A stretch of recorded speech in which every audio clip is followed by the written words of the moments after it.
we're going to go through today is a bodyweight squat, or something that's commonly called an air squat. Now, this is an at-home movement you can do. It's very common. However, I'm going to show you a couple different ways to do this if you need to modify. The version I'm going to show you first is the intermediate, the most common one. And what we're going to do is we're going to make sure that we do a couple different things when we do the squat. Number one, I want my feet in alignment with my hips. I don't want to be toed out. I don't want to be toed in. And I definitely want to be on my toes, okay? I want my feet flat, okay? I tell my clients when they do this, stick their arms out. Very simply, if their arms are falling, that means they're hunching. And I like to use a term called positive shinning. If my shins and my back are in alignment, right, we call that parallel, and that's efficient. If my back is doing this and my shins are like this, that's inefficient, and that's asking for an injury. So be very careful. Think about positive shinning, okay? Keeping my arms straight out.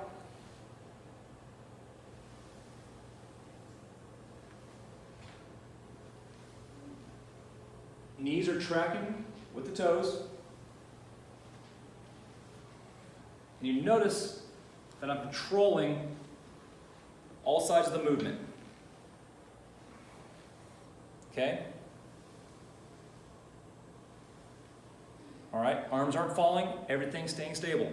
I'm driving from my heels, standing up, keeping the core nice and strong. Now, this is a good time to discuss 3 different levels of contraction: concentric, eccentric, and isometric.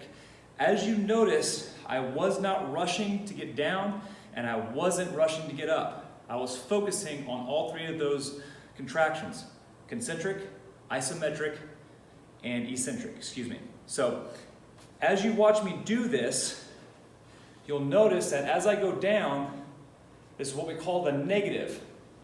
Eccentric, isometric, concentric. Then at the top, I'm squeezing my quads, I'm squeezing my glutes, making sure my core is nice and strong. I have an isometric squeeze at the top as well.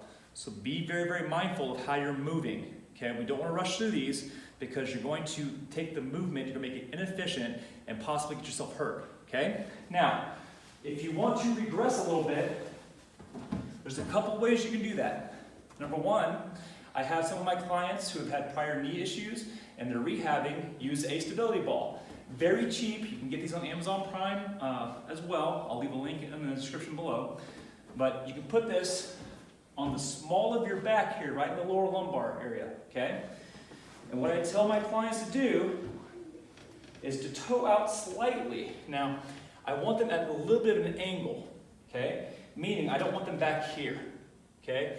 The reason being is that I want them to be able to lean into the ball a little bit. Because what's going to happen is as you watch me squat, my butt is going to go back towards the wall.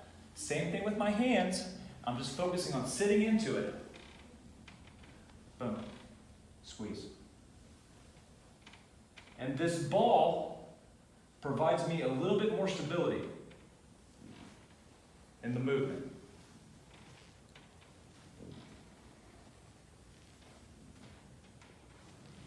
Driving through my heels, standing up, not going on my toes, but allowing 2 things. Trust the ball. Okay? You're not going to fall off. You're stable, you're strong. Okay? I have a lot of clients that do this. They take their hips and they start forcing it outwards because they're not sure if the ball's going to be there. The ball will stay. So lean into the ball, kick your feet out slightly, and then when you go to squat, make sure your butt's going back towards the wall. Another regression you can do, and you can do this at home on one of your kitchen table chairs, your lazy boy, it doesn't really matter. But if we have clients who are in a deconditioned state or have had injuries, I'll have them start with a box squat. Or as one of my clients calls it, the toilet get-ups.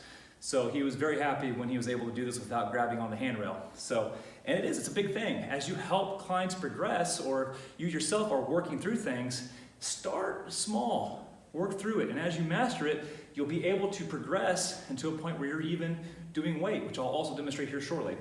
So feet flat, hands out, same thing.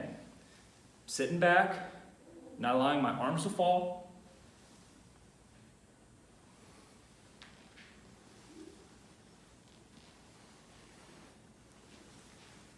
All I'm doing is taking a little pressure off the bottom of this movement.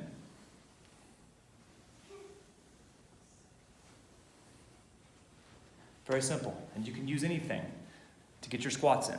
So those are 3 different ways that you can do a bodyweight squat. Now let's say, hey Graham, I'm beyond that, and I'd like to push myself a little bit. Well, if you've got a kettlebell, if you've got dumbbells, doesn't really matter. We call this a kettlebell goblet squat, dumbbell goblet squat, and the reason we do that is because there's a couple different ways you can hold it. Here, here, okay? And I actually prefer this right here. Now, if you don't have that luxury, you've only got a couple dumbbells, hold it by the bell, okay? And have it right under your chin. And I tell clients to make sure, same thing, positive shinning. I'm taking my elbows to my knees.